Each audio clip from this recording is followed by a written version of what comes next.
कि मैं हमेशा बोलता भी रहता हूँ कि जो आपका कॉन्फिडेंस लेवल होता है वो सारी चीजें डिफाइन करता है।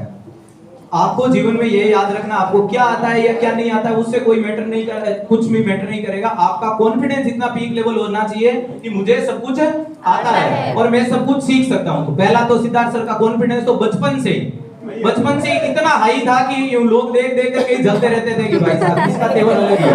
तो अपने कॉन्फिडेंस को इतना अच्छा रखना है पॉजिटिव वे में कि मैं याद कर सकता हूँ, मैं पढ़ सकता हूँ। दूसरा आपका हार्ड वर्क। आपकी जिंदगी में अगर प्रायोरिटियां दूसरी ज्यादा है पढ़ाई से अलावा तो आप पढ़ाई में सक्सेस कभी नहीं हो सकते। ध्यान रखिएगा। जैसे कि मेरे दोस्त से बात करना जरूरी है, इंस्टाग्राम चलाना जरूरी है, व्हाट्सएप चलाना।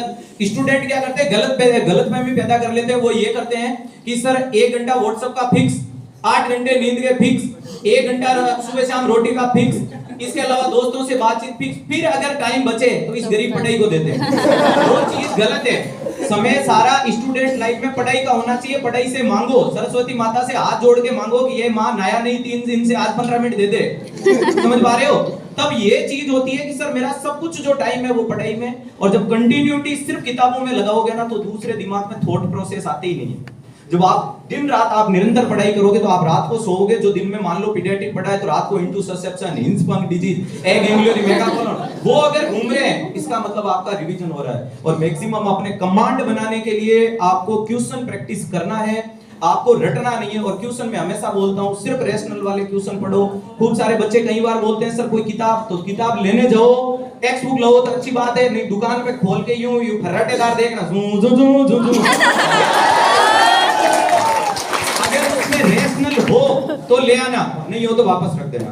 क्योंकि रेशनल की चीजें पढ़ते हो तो वो कोरिलेट होती है। जैसा कि अभी मैंने हाइपोनेट्रीमिया का एग्जांपल दिया था और उससे चीजें आपकी निरंतर याद हो जाएगी। किसी भी व्यक्ति को एक दिन में ये चीजें याद नहीं होती है, मुझे भी याद नहीं हुई है। खूब सारी चीजें जो मुझे अभी भी याद नहीं है जो भविष्य में होगी।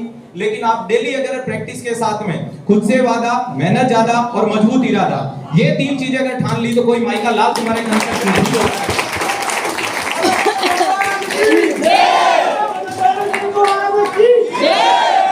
सिद्धार्थ सर की बात में मैं एक कुछ ऐड करना चाहता हूँ कि 3 घंटे की पिक्चर देखते हैं वो अच्छे से याद होता है। हीरो ने हीरोइन को कहाँ प्रपोज किया। तो आप ये समझो कि आपकी जो टेक्स्ट बुक है वो आपकी बेस्ट फ्रेंड है, बेस्ट बॉयफ्रेंड, बेस्ट गर्लफ्रेंड, आपके सपनों की रानी है। और उसका जो टेक्स्ट है वो आपके लिए लव लेटर है। इस तरह से मान के जब आप पढ़ना शुरू करोगे तो कोई माइकल लाल आपको रोक नहीं सकता।